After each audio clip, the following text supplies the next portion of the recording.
My name is Garland Favorito. I am a career IT professional, co-founder of Voter GA, and the elections director for the Constitution Party of Georgia. Voter GA is a nonpartisan, nonprofit, all-volunteer organization. We've been leading the election integrity movement here in Georgia for 16 years. I want to pose the question today that's the most important question to really ask about the 2020 general election in Georgia. And is there compelling evidence of Georgia election fraud? That's the question I think we need to answer. But before we do that, I need to do at least one slide about how we got here. First of all, I wrote to the Secretary of State and system evaluators back in 2002 that the systems that they were being evaluated or under evaluation were unconstitutional because they could not produce verifiable, auditable, and recount-capable results. The Secretary of State ignored us. The General Assembly legalized that kind of voting that cannot be audited, and the Secretary of the Secretary of State purchased the Diebold DRE system. In 2009, the Georgia Supreme Court denied our constitutional claims, and then in 2019, the U.S. District Court banned that system as unconstitutional, and the General Assembly then legalized a new form of system, unverifiable to the voter, that hides votes in barcodes. The Secretary of State then purchased the Dominion Democracy Suite 5.5 system. It's a BMD system, ballot marking device. But the U.S. District Court has already found that it does not meet Georgia law. So with that as the background, here are what my roles were in the 2020 election here in Georgia, the general election. I was the State Farm Arena Observer. I was a Fulton County Tabulation Observer. I was an audit monitor, and I was a recount monitor. In addition to that, Constitution Party of Georgia organized dozens of recount and audit monitors in dozens of counties throughout the state of Georgia. As a Fulton Tabulation Observer, I noticed an abnormal 20,000 vote spike for Joe Biden, while the president's votes appeared to have actually gone down a tad. I submitted an affidavit about that. I notified the elections director, the board of elections at Fulton County, and the county attorney, and I made an open records request for the interim results, but I never received a response. As an audit monitor, we noticed that there were 3 boxes of 100% Biden ballots, 3 complete boxes, which is almost mathematically impossible. In addition, 4 auditors detected potentially fraudulent absentee ballots. I say that these are potentially fraudulent because they detected that the ballots were not creased from mailing, they were not marked with a writing instrument such as a pen or a pencil, they appeared to have toner copy instead, and there were some differences in ballot stock. I filed an open records request to view those ballots in the custody of the elections director and the division, but my request was ignored. That would have settled the whole issue as to whether or not they were fraudulent or not, and it probably would have settled who won the election as well. But that left me with one burning question: is how could those auditors during the count have found invalid ballots? Well, let me take you to State Farm Arena and let's investigate that question a little bit further. I want to walk you through some election day chronology, but before we do that, I want to just try to give you an idea of the room. The room is a curved room. It's like a semicircle, and you cannot see from one end of the circle to the other. So you come in the door on the left-hand side, and there's an observation area to the left. But you can see part of that room, but you cannot see back in the back right corner.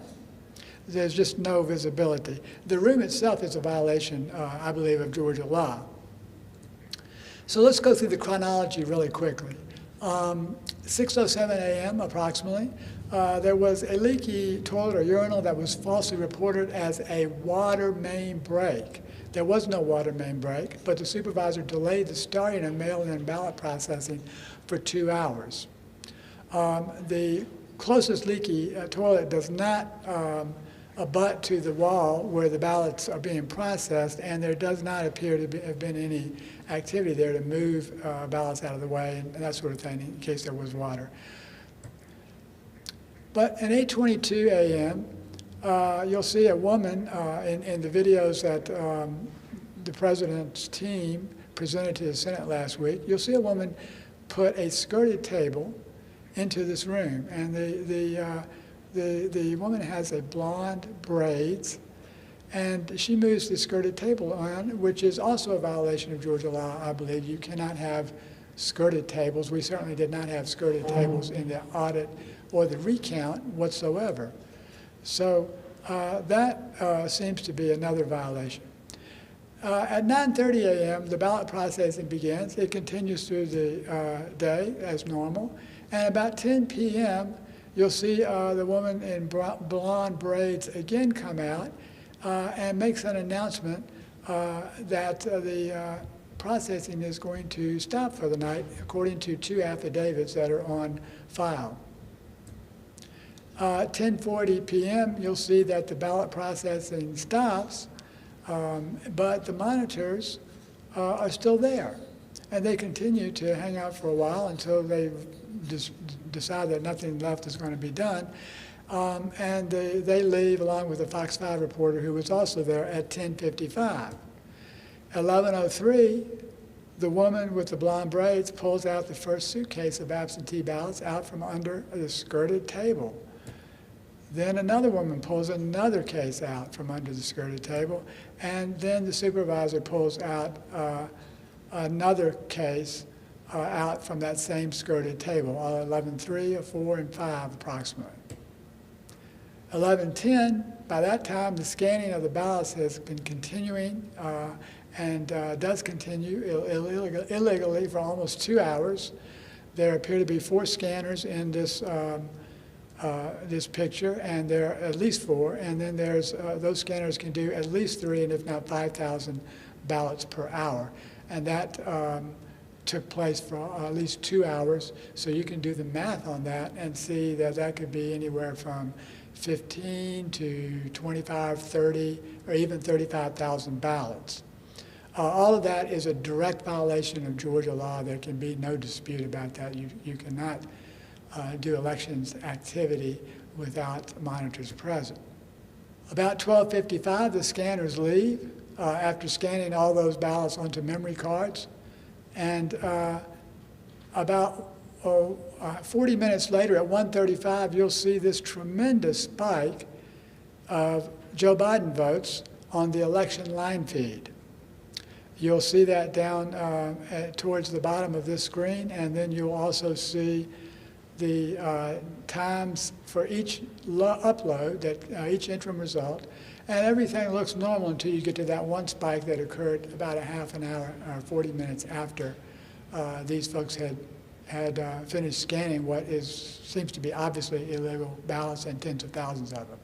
At 1:40 a.m., the monitors return after they were notified that the counting was still going on. They didn't realize it.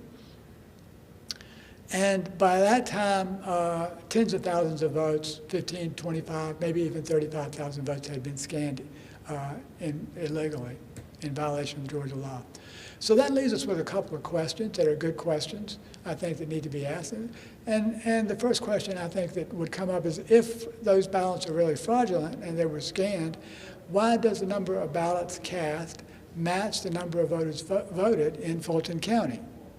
Well, the answer is, first of all, it doesn't. It didn't match. There were 340 or plus difference in the number of voters voted versus the number of ballots cast.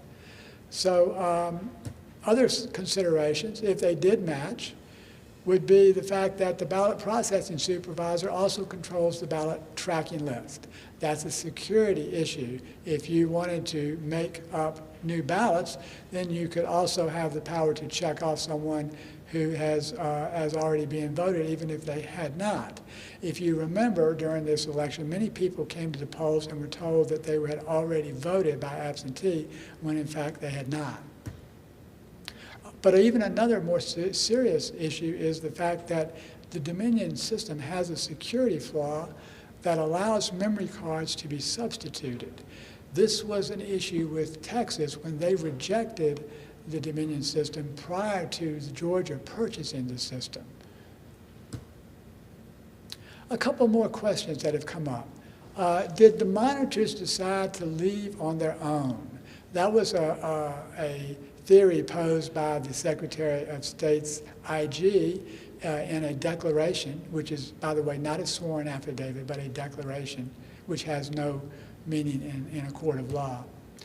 Well, the video shows that the announcement had ceased, and the monitor's affidavits confirm that. The scanning appears to stop before the monitors had left, and the monitors returned after finding out that the scanning continued. So that tells me those four things actually defeat the Secretary of State's claim and make it false, and those monitors, again, as I mentioned before, have affidavits to back up their contentions, whereas the Secretary of State's office does not. The other question that came up by the Secretary of State is, well, and the contention is that this was normal ballot processing. What you just saw in that video is normal. Well, first of all, it's not normal to have a skirted table to hide ballots under. That is a violation of Georgia law. Again, the ballots were hidden under a table. They were not processed from the wall as the normal ballots were processed. They appear to be in non-standard suitcases versus boxes, which are typically what absentee ballots are in. The ballots had already been removed from the envelopes, and if you noticed in that processing room, that's where they actually open the envelopes. But these ballots had already didn't have any envelopes. The ballots were scanned onto memory cards, as you saw, after the monitors left. That's another violation of Georgia law and not normal. The curvature of the room itself is not normal, and the fact that the monitors were so far roped off from the people who were doing the work, that again is not normal. None of this is normal, even though the Secretary of State's manager claims that it is. So without going into a lot of history with the Secretary of State's office, but they have continually streamed false information for the last couple of years, such as these machines would be cheaper than hand-marked paper ballots. We all know, even at that time, that that was true, and the Secretary of State's election director was called out nationally for that. So that's a little I think we've debunked the debunkers here, and let's just sum up with some compelling evidence for our last slide. First of all, the auditors have claimed they handled fraudulent ballots, and they have 4 affidavits to back that up. The monitors were told that processing would stop, but it continued. They have 2 affidavits to back that up. The election line feed shows huge spikes in Biden votes after ballots were processed. There are 2 affidavits to back that up. These are all sworn affidavits made under the penalty of perjury. The simple solution to this problem was for Fulton County to show us the ballots, and then we can decide, are they, in fact, valid ballots or not? And then that way we could resolve the issue. We would know who won. Everybody would have to agree once we looked at the ballots. But instead, Fulton County refuses to do that. You saw the video evidence. If you've seen the president's legal team's video, the ballots appear to obviously be scanned illegally in violation of Georgia law. And in fact, one woman has even confessed to this crime on social media, one of the ones that's featured prominently in the video. She's prayed for forgiveness, and she's told the public she's lowering up according to her Facebook or social media posts. So that leaves me with my nonpartisan perspective as a 16-year nonpartisan 4-voter GA. I did not vote for either one of these presidential candidates. Constitution Party has their own candidate on the ballot. We had a write-in candidate, Don Blankenship. We were not allowed to put his name on the ballot because of the restrictions in Georgia ballot access law, which are horrendous. But my point is that I have no dog in this hunt. I did not vote for either or 2 candidates, but the evidence is compelling and it's clear. This deal is real, and Georgia electors belong to the President of the United States.